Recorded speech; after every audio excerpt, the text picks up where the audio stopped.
All right, so hello and welcome to again the Beyond the Physical Summit. I'm your host, Satara Faye, and we have today with us Inarra Griffyn. She is a high priestess, and I will absolutely just hand the mic over so that you can introduce yourself. I'd love to hear a little bit about your background and what has really illuminated your life the most up until this point. Ooh, that's a big, juicy question. Um, well, just to say, I'm in London and I am English, technically. So my background was in Northern England and in Yorkshire. And how I've ended up becoming so global is because even as a child, when I was 9 years old, this was one of the most important connections. I was born awake. I didn't have an incident that caused me to wake up.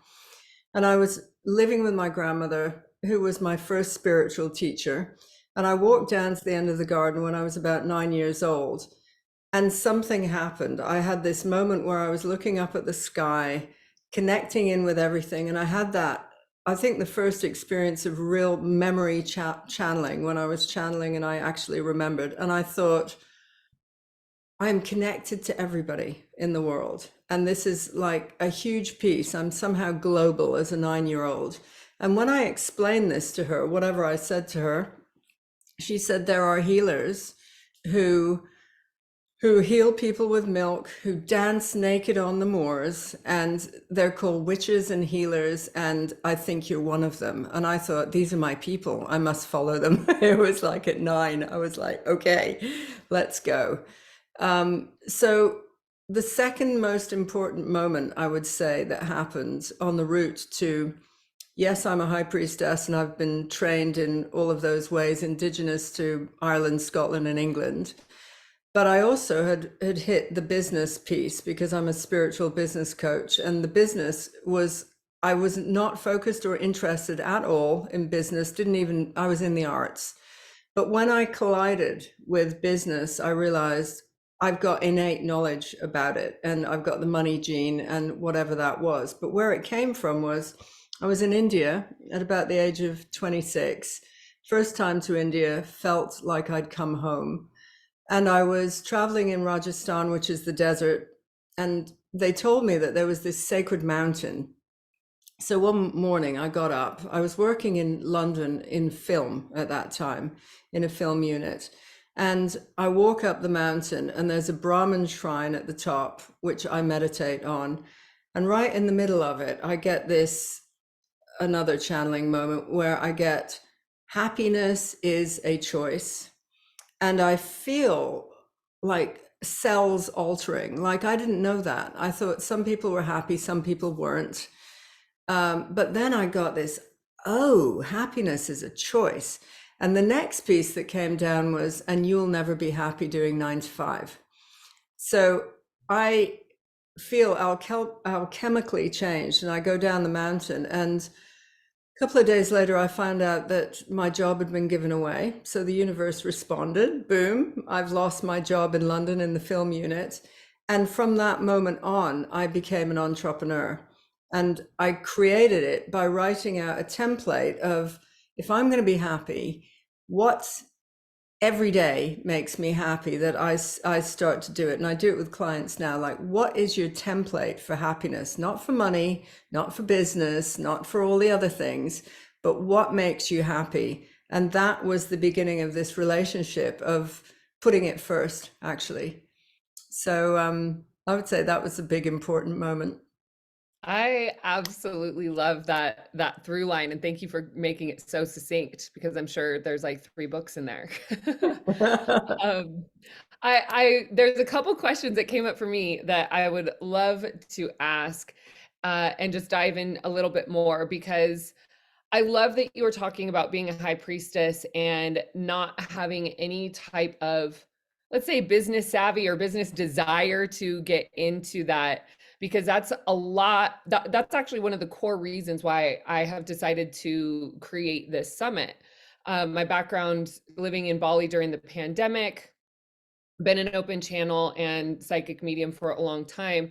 In my family, both sides of my families are entrepreneurs, like everybody in their own sort of way. So I have that embedded genome, let's just say. But what I noticed was how many absolutely incredibly talented healers and psychics and channelers and high priestesses and wizards, although I'm sure they don't call themselves, some of them do, but that they weren't able to figure out the money game or the business game, which is a huge, huge, huge part of being able to serve humanity and being able to get your message out there.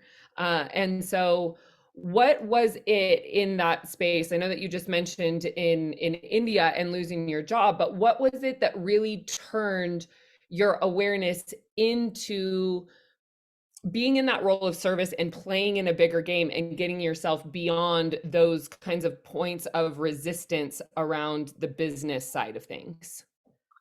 Well, this is another great story. I've got little lists of stories for I certain love it. moments.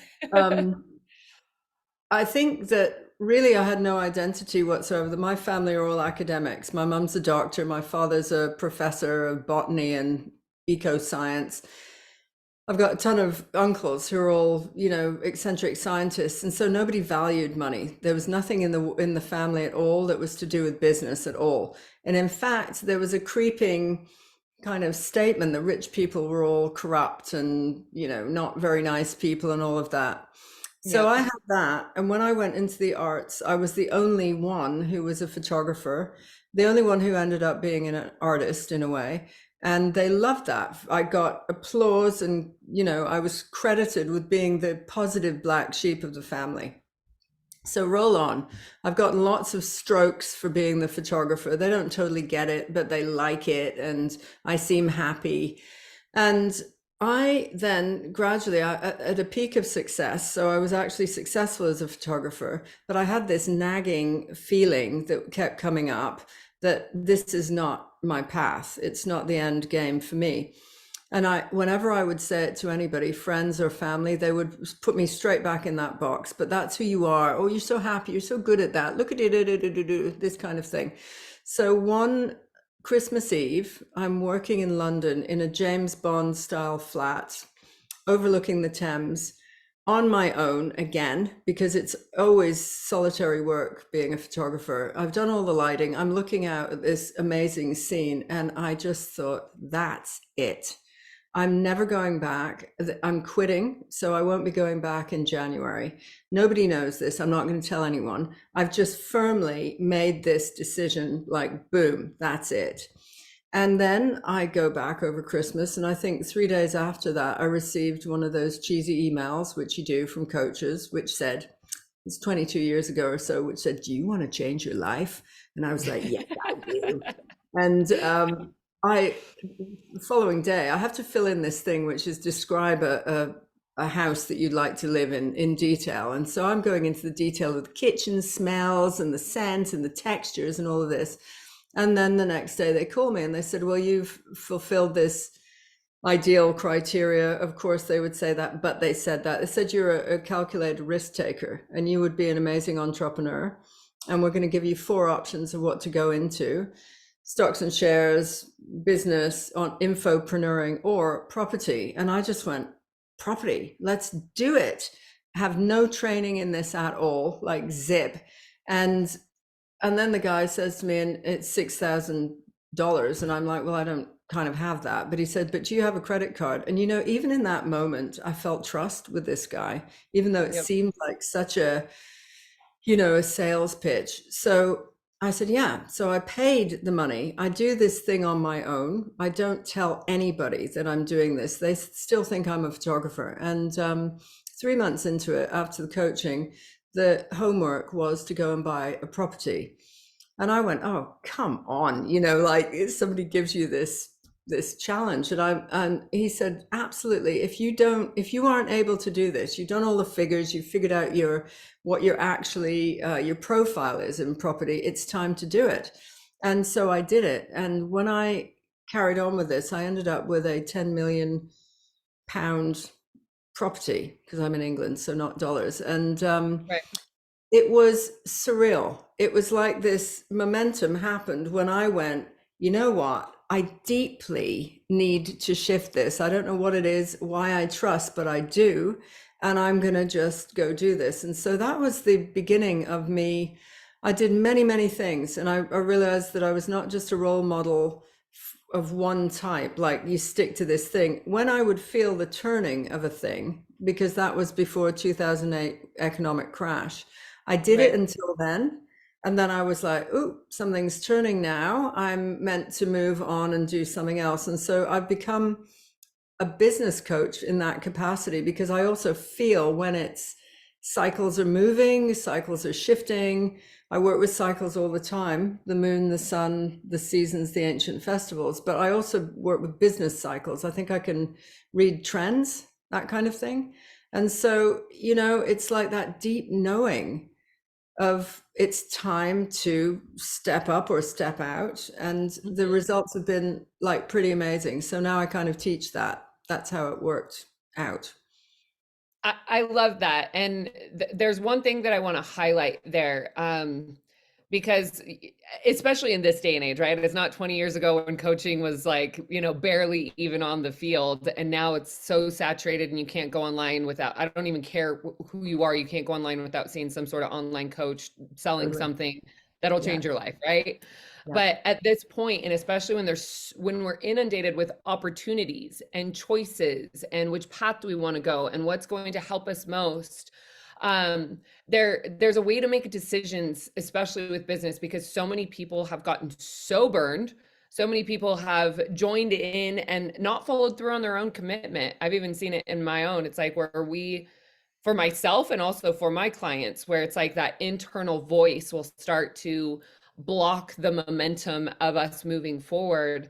And, of course, there's so many resources on how to get past those own limiting beliefs.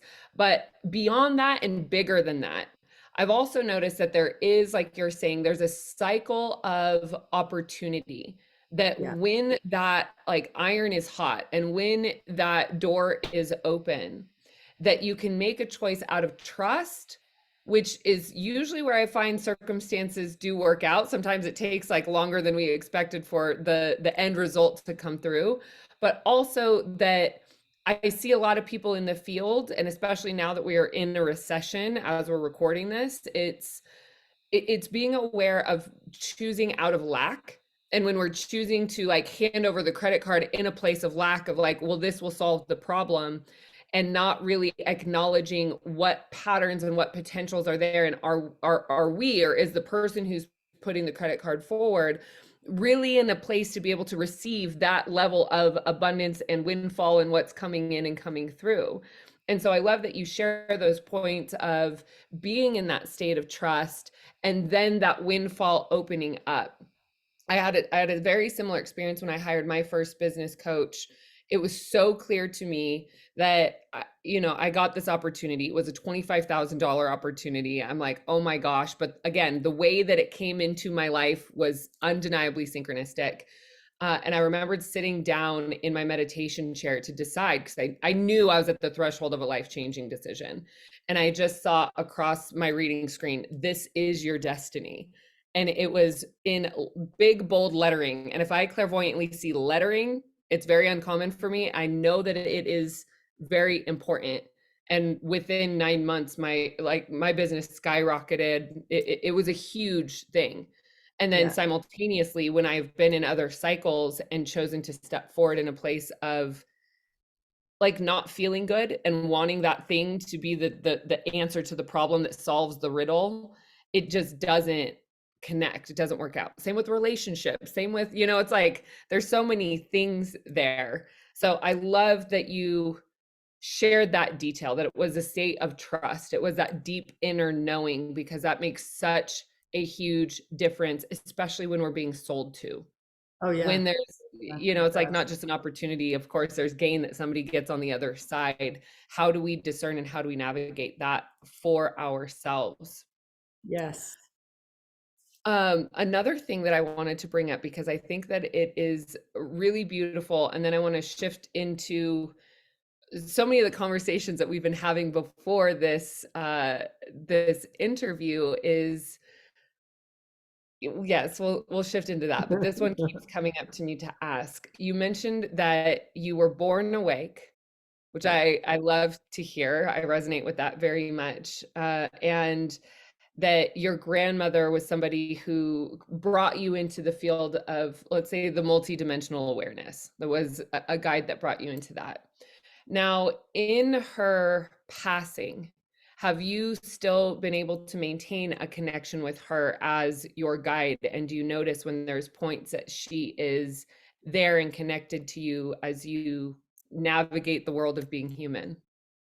Well, it's an interesting one that because we were so close, and she was psychic, and I was the favorite grandchild. But I feel like I've known her many lives. It's one of Yeah. those kind of people. She was in her own in her own world, was quite an unusual woman because she'd been brought up to be Christian, as everybody did in that era. It was just go to church. But she started questioning very deeply, and she ended up going into theosophy, which is it's got psychic connections. It's got past lives. She believed actively in reincarnation. She even spoke about it to me several times. And with a teacher like that, I felt like she gave me the complete yes to go ahead with all of my psychic stuff. Now, my mother, on the other hand, is a doctor, super analytical on a different level, does not relate to this stuff. She has a moment, here and there, but really doesn't. And it was her mother. So it's like the mother's mother who was able to give me all this spiritual insight. And when she died, I was very much part of her passing. I did rituals around it. I played Tibetan singing bowls as she was going. And then I started having dreams about her. And I still have periodically these most bizarre dreams. Like one, for instance, when I was in India again, I had this dream that I was being summoned, and I walked up this staircase, and my mother and her brother, who totally analytical, were at the bottom of the staircase, did not enter the chamber, and I was sent up. And there, on a very long banquet table, right at the end, is my grandmother, and she goes, "There's something, not like this, but there's something I need to tell you." And all of a sudden, I'm sitting the other end, and we go zoom like this, and I'm like right up against grandma, and she goes, "You will think that life takes forever, like time has meaning, but I promise you it'll be like this. I'll see you in a flash." So I have things like that with her, and they're completely lucid. So she was teaching me about time. I was very sad not to be with her at that time. And there's other ones where I end up going into her house where I'm like, oh, we're in grandma's house and all of that. And then I'm like, there is something I can't remember. I don't know what it is. And then I'm suddenly like, oh, you're dead. We're having this connection. But even in the dream, I'm like, oh, right. Yeah, that thing. Like you're actually somewhere else. So we have that kind of connection, but she shows up. Like a photograph popped out recently of me and her when I was really young. I was like 1 year old. And there's that kind of thing, but I feel she's always with me. Mhm. It's like she was the deepest relationship on some level I've ever had. So Yes. yeah. Yeah, I can't even tell you how many times I got rolling chills through your story. I so I believe my abilities come through my mother's side, and there's a whole story behind that. But and I was actually born with four great grandparents, so I've got big longevity in my genes. And my last great grandmother passed maybe about 4 years ago at 102 years old. At Oh. her funeral, all of us grandchildren came up and spoke and said, I was Mimi's favorite. No, I was Mimi's favorite because she had a way to make us all feel like her number one favorite. She was, I mean, through and through, she's always been my number one idol. Mm. When she passed, she was also very, very devout Christian, very connected to her devotion to Christianity, the church, that whole line. And so when she passed, I continued to speak with her on a higher self level, even as she was fading, we'll say. Yeah. And she came to me after her passing. I was laying on my bed crying, as you do, feeling the grief, the loss, the all the feels. And Yeah. she came barreling into the room I was sleeping in. And she came in about like I'd say around 70 years old. And she was like, "This is what I feel the great." She's like, "This is amazing. It's so light here. I feel so good." And she was giving me all these tips and just, things. And she was like, don't cry. Like, I'm here with you. Yeah. Yeah. And she also said, "I bet you thought that your abilities came through your mother's line, and I'm here to let you know that they also came through ours." And she showed me the line of my family members who are here with me now, who have these very, very strong abilities, that Wow. also haven't really been able to fully lean into it, again, because of their connection through Christianity. And so it's a Yeah. very interesting dynamic in my family. But my Mimi she's been one of my strongest allies and one of my greatest guides in her passing. And I feel so blessed to have those channels open, to have very clear and open communication with her, Oh, to the point where she's also been a guide for my students. When I'm teaching them mediumship, I introduce them to Mimi. And I'm like, this is amazing. this is the one that is like the easiest to connect with. She's here to shepherd you through this. Yeah. And so those grandmotherly connections, they never pass. They never, like, they're It's so there and they're precious. alive. And Yeah, there's something so special about the grandmother daughter, the grandmother granddaughter thing. yes. Oh, It's completely. just magical. Here's Phoenix rising. Phoenix, join I us. love that. I love that. All right. So thank you so much for sharing that. I just feel such a closeness, and I do feel that just in sharing to open up, because I'm sure you and I both have a very, very open relationship with death as a doorway in this world. And so many Yeah, of us as humans get really lost in the grief sometimes and not able to understand that connection completely lives on. And I would totally. even say I'm closer to my great grandmother in her passing because I don't even have to pick up the phone and text. Like, she's Yeah, there. If I, have that thought or want to connect, she's there, and that omnipresence is so alive with us. So I wanted to also share that, just in the encouragement in prayer for healing for those that may still be Mm, feeling that kind of, yeah, hardness around the loss. yes, yeah. So beautiful. Do Well, you, that do being you want me to say said, something about being born awake? I think just in sure. a nutshell, I experience a lot of people saying to me they had this terrible experience, whatever it is, near-death experience or something, or, trauma, basically. And it's the trauma that causes them to then go on this journey of healing. I didn't have any Yes. trauma at that time. I remember very, very early memories, like really, really early, like one, two, baby, all of that kind of thing. And the identity of this spiritual being that I have become, it wasn't difficult for me. I was just like, I've got to find those people. It's like that simple. After that 9-year-old moment, I made it my pathway. I've got to find them. And my top note, if I was a perfume, is spirituality. So, top note is Mhm. that I can't live and breathe without it. And so it was just like a trajectory. I would go and meet medicine people and shamans and wise elders and this and that. I've done that all through my life, looked for them. And I wanted to be trained in indigenous ways of Britain. It was the Avalonian pull, and the idea of saying that I'm a high priestess is a technical term for when you become a priestess, you can always stay in the learning phase, which is fine. When you become a high priestess, it's extra training to be able to teach. And I had Right. that very strong calling to teach and initiate people, so that's kind of what it means. But then I'm involved in magic like all the time, and it's hard for sometimes for people to understand what that life is. They think it's a bit like Harry Potter or something. It's not that dramatic, but I'm so in touch with the moon cycles, the sun, the ancient festivals. I run my business to it. I run my clients' business to it as well. It's like swimming with the current rather than against it, and a lot of healing and things like that.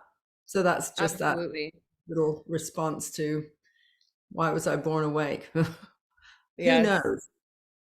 Yeah, I do feel that I was born awake, and also the support that I had around me to encourage the development of those gifts really didn't, there were points of it where it was there, but it really didn't start until I chose the path in my early 20s. And Right. that born awake and born, I was in high school and I would go to high school parties at someone's house and I would see the relatives that had passed like hanging out in the house, and I didn't have the support in my life or the people that I knew how to talk to about it, especially being a full medium. And Yes. similarly, when I was a little girl, there were certain rooms or places, and I think that there's a part of that that's normal, like Yeah. that, Yeah. as little we're afraid of the dark or we're afraid of this or we have these feelings. I didn't understand that there was a point of that that was different from other people until my early 20s, when I Yes. started developing my abilities and went, oh my goodness, this is Yeah. a whole thing. And that's where I have a lot of compassion and desire to reach people at an early age, because of how much easier I know my life would have been had I had the structure to be able to learn how to harness and understand my abilities at that age. So I love to hear, that you were connected in that way at 9 years old, because it's just, it makes life so, in my opinion, so much more beautiful to be that Totally. connected to the cycles and the rhythms within our own heart, within our own communities, within our own business. The enrichment and the fulfillment that is there once you get beyond the fear of the unknown or beyond the fear of the Mm. quantum field. It's so powerful. And Yes. that's also why I love where we're at today, and you and I having these conversations, and even how we connected, um because part of the intention of Beyond the Physical and the whole movement that we're starting here has so much to do with getting beyond the fear, not only of the metaphysical world, but also getting beyond the fear of the digital world. Yeah. Because there's so much fear mongering around AI and what is AI, and AI, it's such a broad term, right? People think AI, and they think the fear of the robots and the fear of the XYZ and how our world is going to change. But ultimately, yes, it is artificial intelligence, but it's also automated systems and Yes. digital It is. automated systems that just simply make sense. Yeah. So I would love to hear a little bit, and I'd love for you to share um, how and what has dropped into your field in a way that has helped you release the resistance and step into the digital revolution that we're in right now as well. Well, that piece about the cycles, and in businessy world, I can see trends and feel the momentum of something coming or going. So just like probably a lot of other people, I bumped into Chat GBT. I bumped into somebody, let me test something, like, let's just do a little experiment, some sales Mhm. copy. And I thought, ooh, actually, it's pretty good. I was amazed. I would have to tweak, but my God, like, I write sales copy all the time. I'm pretty good at it. So to see this system, that was my first experience. And I would say it was like February, right? No more than February. I was not involved in this before that, but I have had a feeling, again, the feeling piece, which is very much about the stage that I'm at, which I was talking to you about. It's not the age, it's the stage. And I've stepped into a mastery piece in my life. I teach mastery. I use the language of mastery. And so once you've stepped into that level of understanding, you can never go back. It's not like you can unmaster yourself, right? You cannot. I will You agree with that cannot. 100%. So here I am, I'm going forward, and I suddenly had this feeling like, there's something that I really want to do, and I want to create a product, which is, this year I will be creating a product, which I can't tell you quite what it is yet. Sorry about that, people. But anyway, it's the first physical product that We'll I've sit ever with the done. anticipation. You will see it later, and you'll be very excited by it, like I am. But I was bumbling along in that way of, it's time to do something else. I've done so many things in my life, but now I'm ready for the product. And almost immediately, the minute I had started doing my own writing about it, and, investigating and checking out what was possible, I was in contact with somebody that I used to coach for 3 years. And so she's become a friend. And I was catching up with her, like, hey, what have you been doing? in the past, and she said during COVID, she'd ended up going into some sales work with a certain business that didn't work out. And then she ended up on some website, Facebook group actually. And people were talking about different options to become a salesperson for something. And these AI marketers met her there. So I'm listening from the perspective of, oh, how's my friend doing and what's going on? And she just tells me, what it is. And so I will tell your people what it is. Shall I do that? Sure. So Yes. I'm immersed in marketing all the time. And we all know that there comes a point that when you've established your business, you know what you're doing, you might be a coach, you'll have programs. The only thing that you do for the rest of your life is marketing and sales. And so I'm deeply into marketing. And I knew that I was being filtered along the line to end up with either more Facebook ad funnels or Google ads, that kind of thing. And there was something really resistant. I was just like, you know what, like you end up spending so much money, and I'm not sure that you even know how much money, where you know what the results are, and they're not as credible as there's a bit of this going on. So I'm listening to this. And then she says, this is how the AI marketing works. So she said, you can filter it to get the locations of the people that you want to work with. So let's say I'm interested in West Coast America. I live in London. I set up AI marketing for my business where I'm doing coaching or my product. And somebody then in California is typing in the moment, I'm interested in whatever. They're doing a search. They might do a long word search or a short word search. The AI marketing, what it does is it connects the customer who is in that transactional moment of I want something right now, versus the ad which goes, hey, hi, I'm selling, are you interested? Really different energy.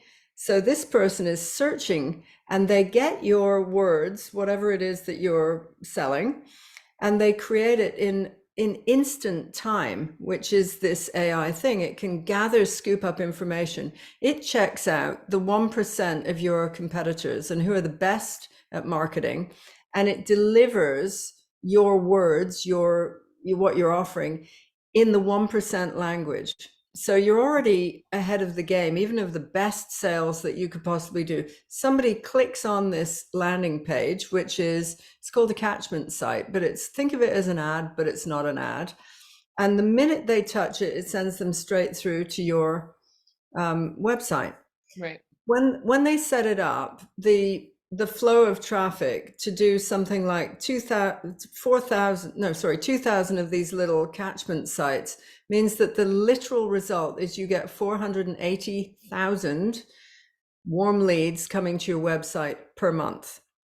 And I'll just repeat that, 480,000 warm leads of who are searching for exactly what you offer.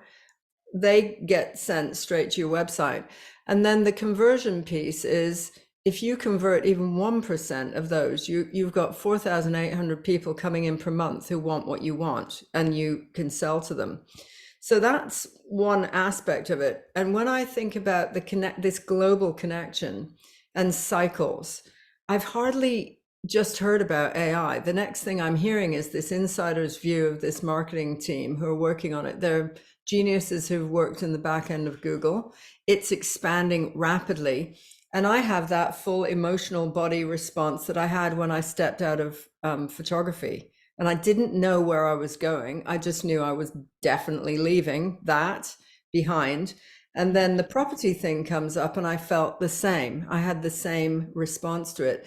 Well, that's what I had as a response to this. I was like, it all made sense to me, 100%. Like I was like, this is the missing piece with marketing, because we spend hours going, hey, Sitara, I've got this great course and I'm going to sell to you. And you've got 15 minutes to make that decision or you're cut off forever, versus somebody in their own time, checking something out, blah, blah, blah, blah, blah.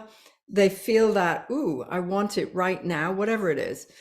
And they're able to link with somebody who is in the 1% category. And it puts you to the 1% category of that as well. That's part of the marketing system. It makes you 1% in the world of what you're selling.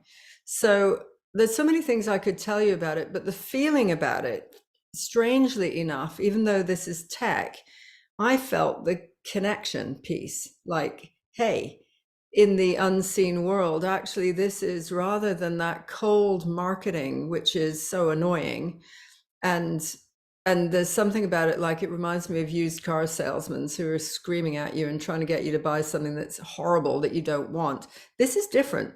It's initiated by the client who actually wants to buy the thing that you actually are offering. Now that's a game changer. It stops all that shouting, get your attention, I want you to look at me right now energy, which is a hideous frequency, versus we're going to make the path so easy for you searching for what you want to get what you want. It's a very different flow. Here comes Phoenix, boom. So I got very interested and I then spoke to the team. I decided to go for it with my product, which is coming out soon. Soon. And the difference is, I would have been hesitant with this before, like, stumbling along with my first product, thinking, well, how am I going to get people to know about it? Now I'm just like, it's a piece of cake. That piece that I didn't know and that all of you guys don't know has been answered. And that's amazing. To me, that's New Earth. It's like we've stepped into the New Earth mindset now, Yes, of simplicity and expansion happening. It we want to instantaneously. say Yeah. easily. Yes, there's still a few pieces. Yeah. And of course, AI isn't flawless. The No, digital systems that are coming together, we're still learning. And what we also know is early bird gets the worm.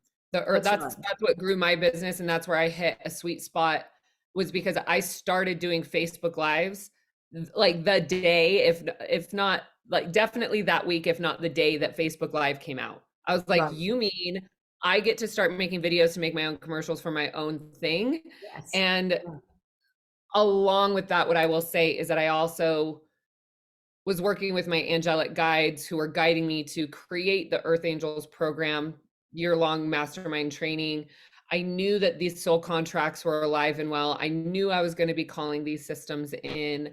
And so that point of knowing when something is there. And so what I want to encourage, without going into more of the logistics and the details of this, is what I want to say to the person listening right now is that, and I'm not saying this from like a freaking marketing blah blah blah sort of thing. Genuinely, if you are here listening to this now, you are listening to this for a very specific and poignant reason. Think of the things that had to align to get you into this place in which your interest also sparked to listen to this specific conversation. And so if you are feeling those tingles inside, if you are feeling that spark of interest, I do want to encourage you to follow up. There will be some information in the description on the page that you're on to be able to get in contact to learn more about what we're talking about here. I've been a business coach since 2016.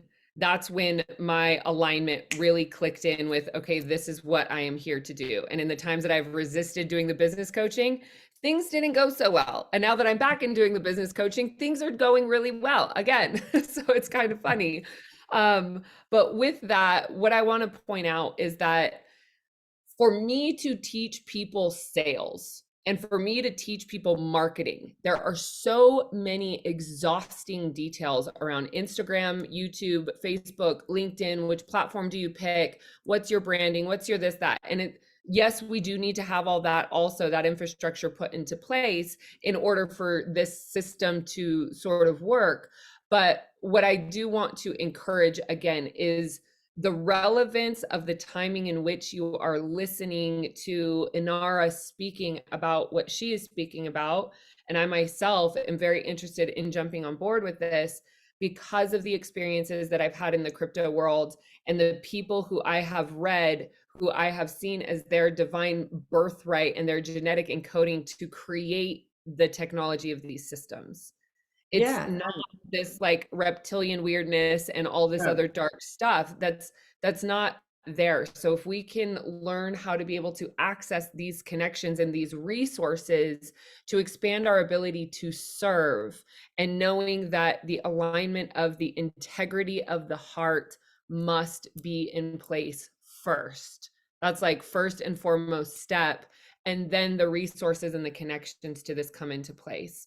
But again, I want to encourage you, if you're listening to this and you're feeling those tingles in your body, it will behoove you to reach out and have a further You're conversation. feeling the purring that's going on here. Yeah, it's like reach out. But I would add to that that I heard not long ago that the period of time that I did property, you know, that moment that I had where I went into it just with no help whatsoever and did really, really well with it. Those times have ended. It's like there are these moments. So we were talking about like the different generations. And when I did that, that was the last time you would have had all the conditions in place that you could do what I did. So, for instance, I was doing things like I would take out a mortgage, I would get a place and take out a mortgage, then I would redevelop it.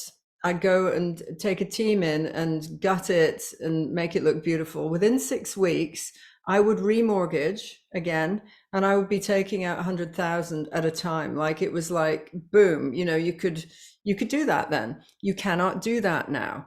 After the 2008 recession, mortgages were hit, and there was so much trepidation about things had been overvalued. That's how I was taking out equity. That's how the model worked, right?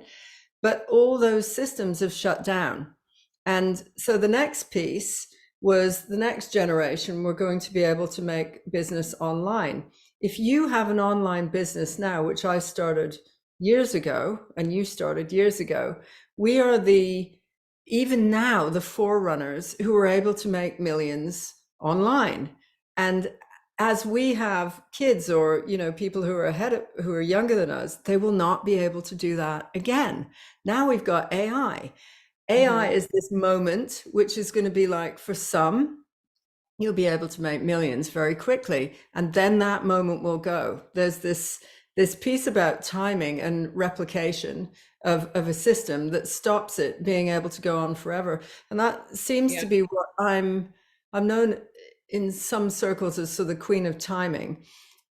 And, you know, when I think about that, I think about the moon seasons, cycles. Now, when I studied all of that and I got so in tune with what's exactly the right time to plant and launch and step back and all of these different flows, you start by learning it. But then now it is infused in the way that I work. And I'm never surprised, but still surprised that a deal will land. The conversation will land on exactly on a new moon or, you know, some other event or the full moon or whatever, so that I'm being fed back by the system itself. Like you're in it and you learn it, and then it feeds you and you are it, you become it. And so with the AI, it's very much like that. How it came into my awareness is because I'm not afraid of, you know, change or moving into something else or trying something new. I'm a bit of a different role model like that. So I'm open, it arrives, and I go, okay, you know, with a bit of like, oh my God, I have to do something fast, because I do right now. It's like just flow with it. So if you are feeling it, I'm very happy to run through, you know, a little presentation so you can decide if that's something that works for you. But for those who feel it in your gut, like I do, and like Sitara did, And like I do. like, boom, my God, why wouldn't you? You know, why wouldn't Yes. you? Yeah. So Yeah, and hype cycles are very much a real thing, right? There's a lot of people right now that are kicking themselves in the butt, myself included, for not jumping into the hype cycle of the crypto boom. There's a lot of people that yeah, didn't jump into the hype cycle of the dot-com. There's a lot of people that didn't yes, jump into the hype cycle. So is yeah. a hype cycle real? Very much so. Are we saying this is going to be the thing that brings you to the, you know, life partnership towards the end? No, not I'm not making that claim for sure. But the being aware of the timing, like you're saying, of connecting to that. And so when we're in the early adoption phase, and this is the other point that I really, really, really, really, really want to impress here is Yes.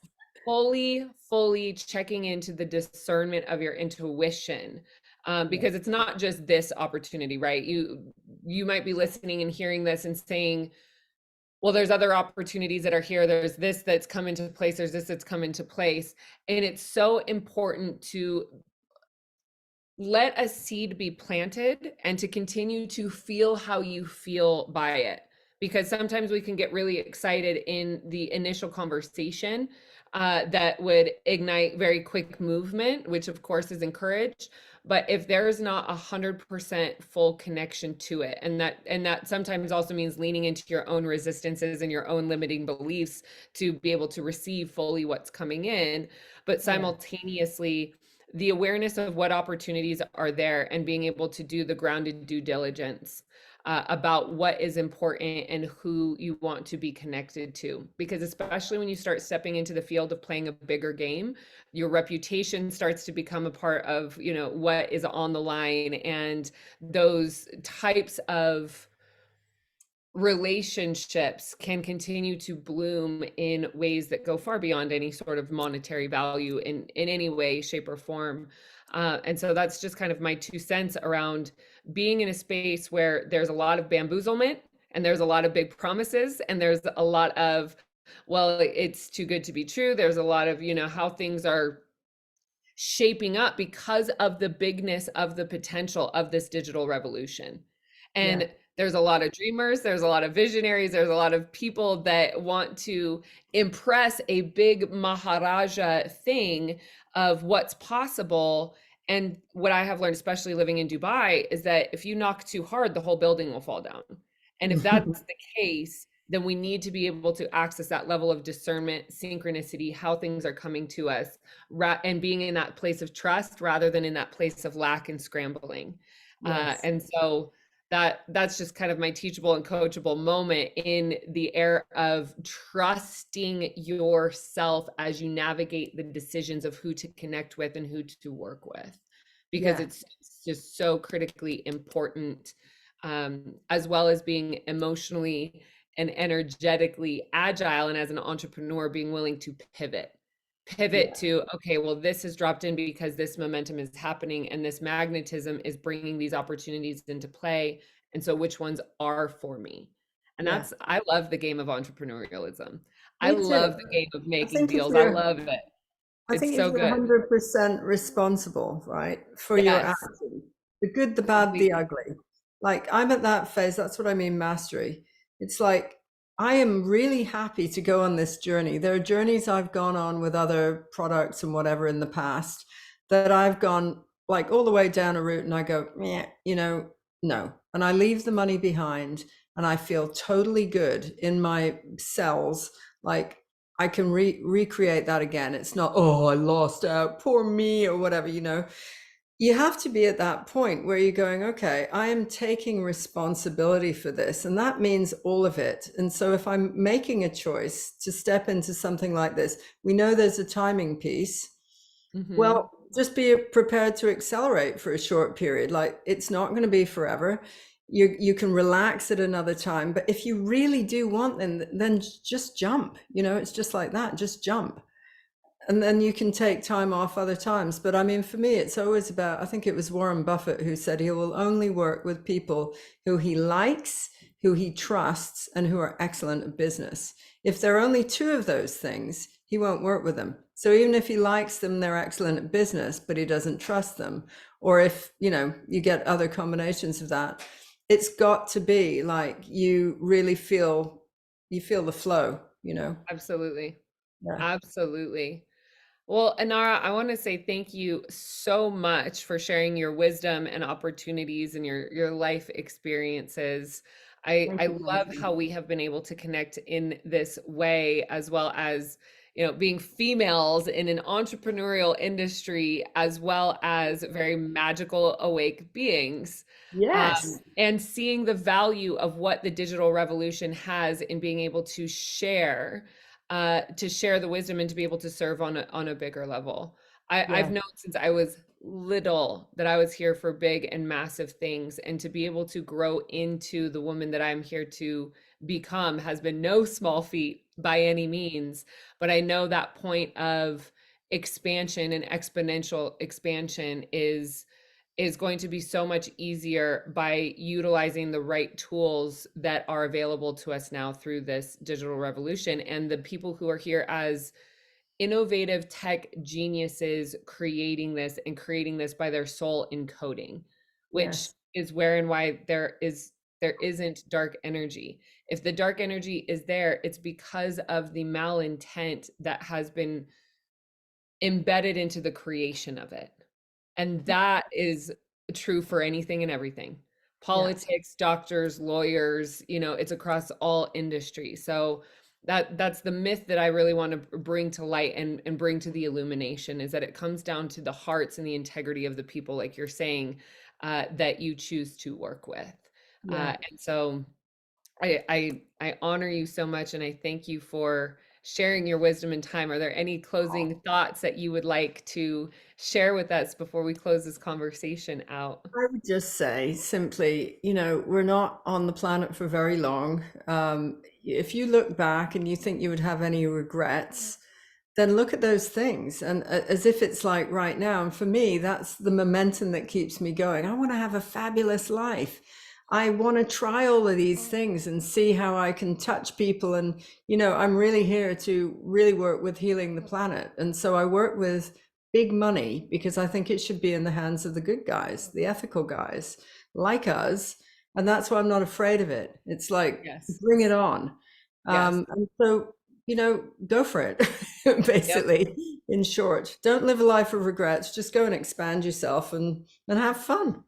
Yes. And we are far past the days of, let's say, quote unquote, the real ones doing their service for no money. We are Oh, just far totally. past those days. It's not even Oh, a part of our reality. Living costs yes. money. Yeah, That's yeah, just the yeah. bottom line. Living in this world costs money. And so, Exactly.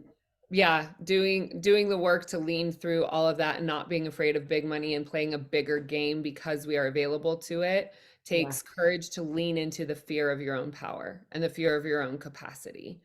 Yeah. So I want to celebrate you for doing Thank that. you. And yes, and having the conversations that are so important to help move the needle to get the money in the hands of the good guys. I'm with you there 100%. Yes, Inara, heart to heart, soul to soul, thank you for Thank showing up and you. illuminating my life. I'm excited to see where this journey brings us. And to those of you that are here with us listening, thank you so much for your presence, your awareness. And we absolutely look forward to connecting with you soon. So thank you so much and have a beautiful Yeah. and blessed day.